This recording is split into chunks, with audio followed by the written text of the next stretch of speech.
ก็แห้งสาวลองแกงนี่แล้วละนา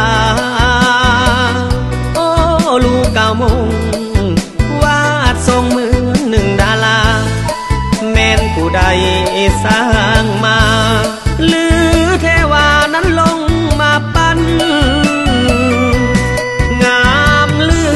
อเนื้อสนสาดลาวทุกเผ่า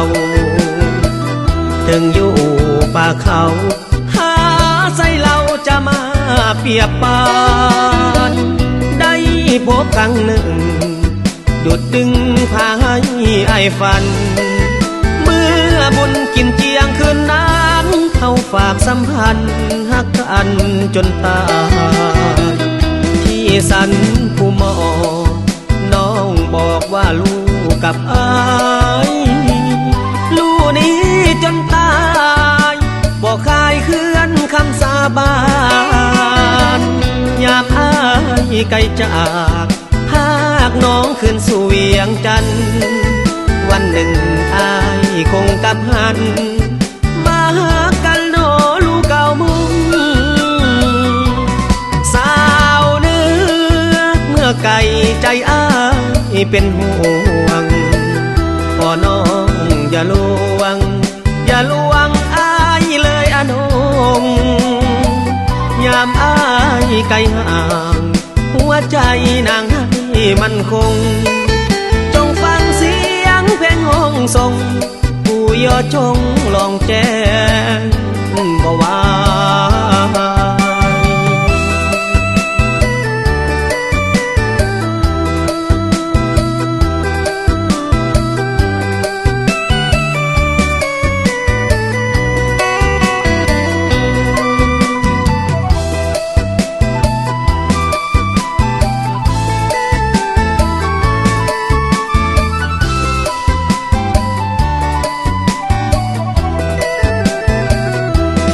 สันผู้หมอน้องบอกว่าลูกกับอายลูกนี้จนตายบอกคายเคลื่อนคำสาบานยามอายไกลจากหากน้องขึ้นสู่เวียงจันทร์วันหนึ่งอายคงกลับหันมาหากันโนลูกเก่ามุงไก่ใจอ้ายเป็นห่วงขอน้องอย่าลวงอย่าลวงอายเลยอนงยามอายไกลห่างหัวใจนางให้มันคงจงฟังเสียงเพลงห้องทรงผู้ยอจงลองแจ้